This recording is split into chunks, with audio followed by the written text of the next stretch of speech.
Okay, now we're moving on to part two, and I want to show you a few graphics. So for each one of these graphics, I just want you to pull out a generalized statement about each one. This one is looking at main causes of death in low-income countries.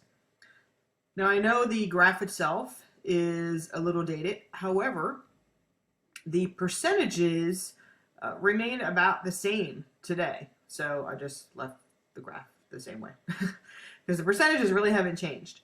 And what we're looking at is that about 45% of causes of death in low income countries are due to infectious disease.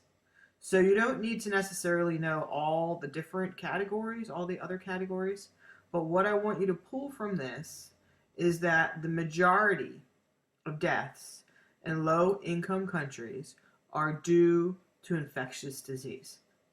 Okay, the majority of deaths in low income countries are due to infectious disease.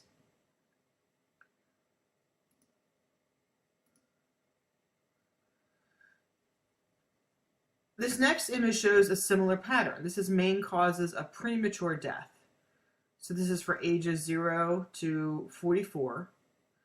And again, we have a variety of different categories. However, infectious disease is at 48%. So again, the generalized statement here is that the main cause for premature death is infectious disease. And this is actually global. So this isn't necessarily just low income countries. So just under 50% or half are due to infectious disease.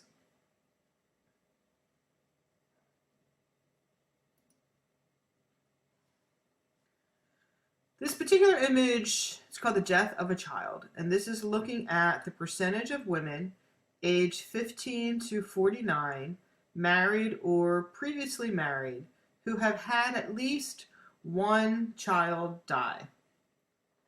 And if you look at this, the numbers are quite staggering. I mean, they range from, what do we have, 13% all the way up to 52%. So most of them are in about the 20% to 30% range. So that's basically saying that 20 to 30% of women age 15 to 49 can expect to have at least one child die. So that's the generalized statement there.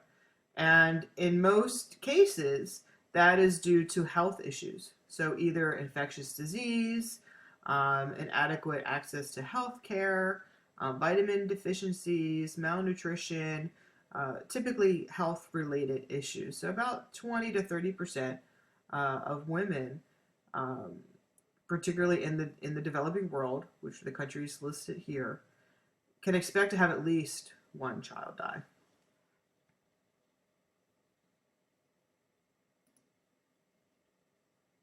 Now this particular graphic shows large outbreaks.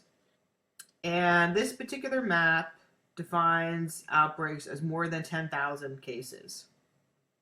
Okay, so again, remember, it has to be quite a large number because it's relative to what could be expected for that disease in a particular country. So these are selected outbreaks of more than 10,000 cases in a 20-year period. And what I want you to get from this particular map is just that it can occur anywhere. So you don't necessarily need to know all these diseases. Okay, we're going to go through a few diseases that I want you to know a little more about. So you don't need to necessarily know all these diseases or write down everything that's in all those little boxes. I just want you to pull from this particular image that large outbreaks occur everywhere. There aren't that many parts of the world that escape large outbreaks. So even in the US, there's hepatitis C. Then in South America, we have cholera, meningitis. In Africa, also meningitis, anthrax. I mean, we have Rift Valley fever, dengue fever, hepatitis A, I mean, all sorts of outbreaks. And these are diseases that are fairly well known. so they weren't necessarily surprising because we knew of these diseases, we know they still exist, but I just want you to have a sense of how common outbreaks can be. Again, this is just a 20-year period.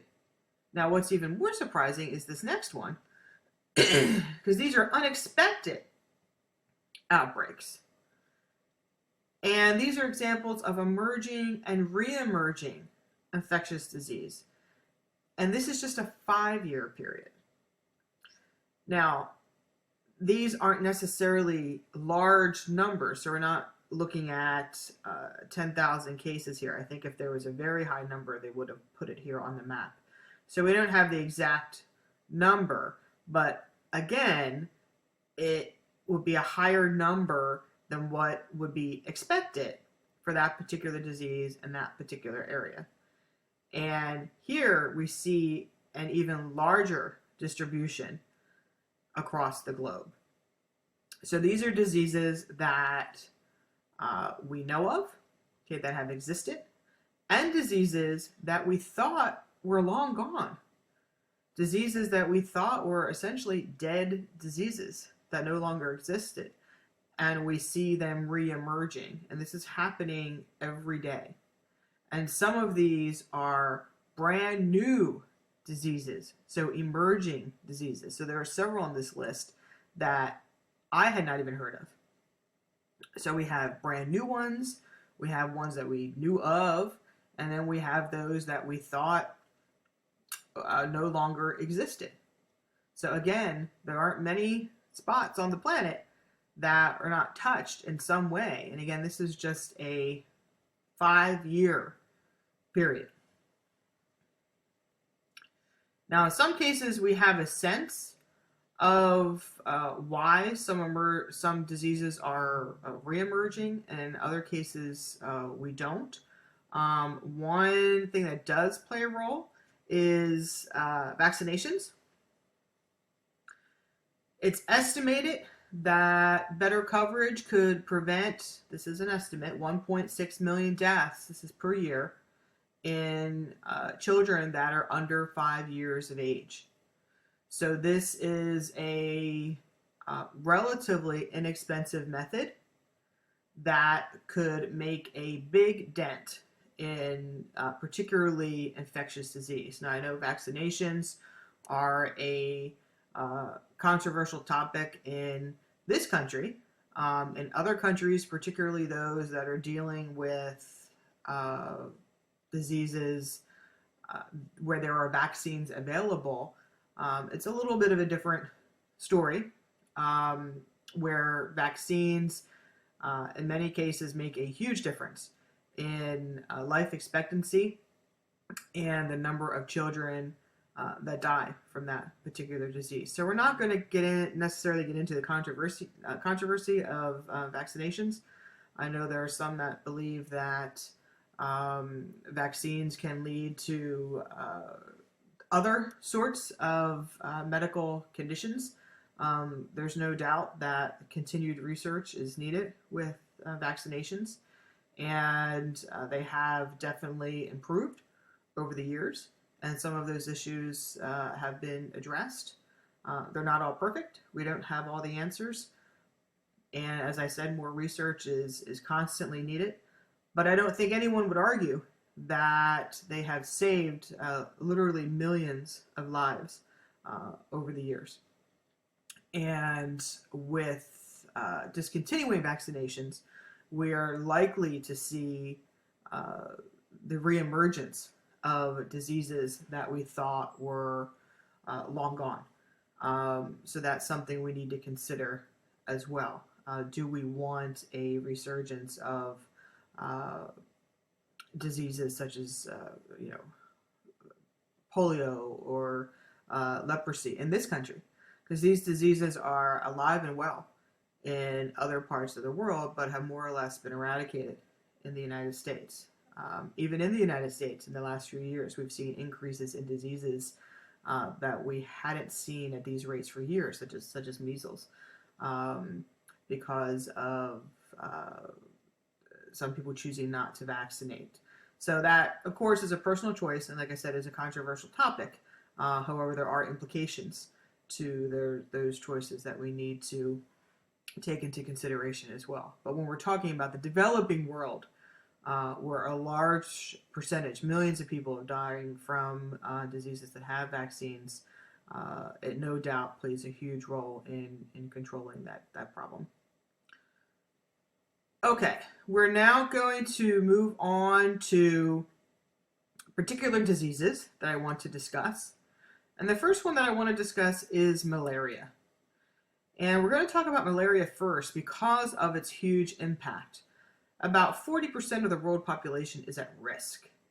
And you can see in the map here the distribution of malaria.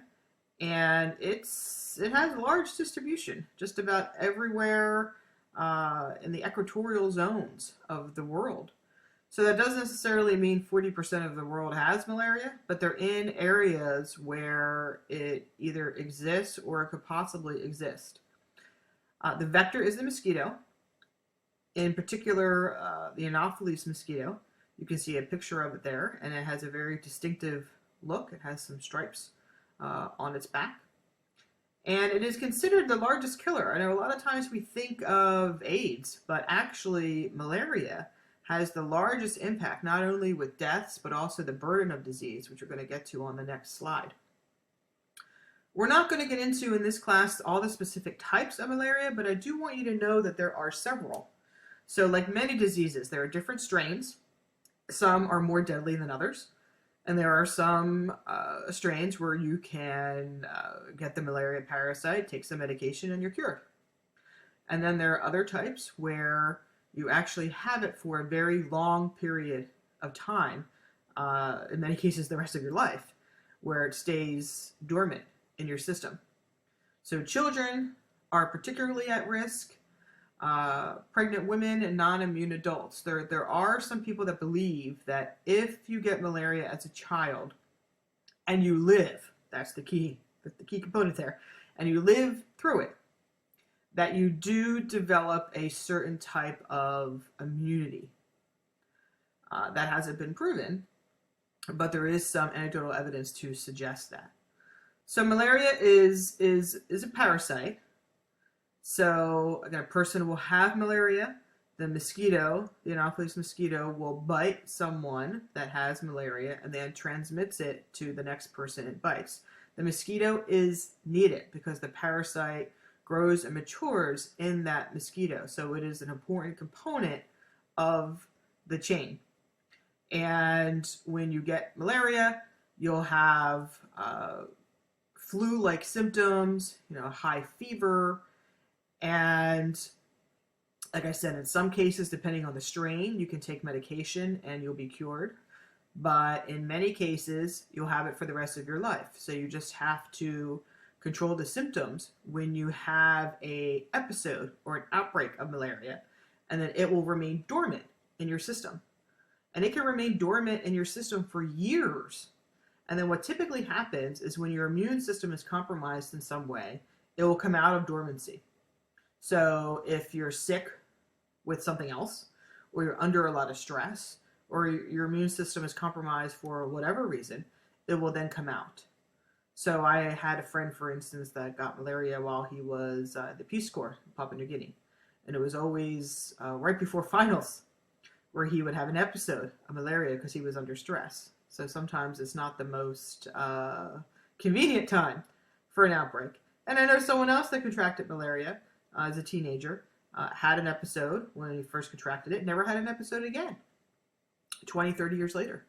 So it all depends on that particular individual and their particular immune system, which will dictate how many episodes they may have in their lifetime.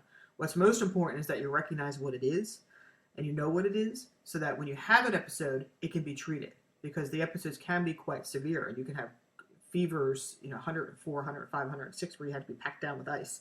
So it can be extremely dangerous if you don't know what you're dealing with. Okay, we're going to pick up with malaria in part 3.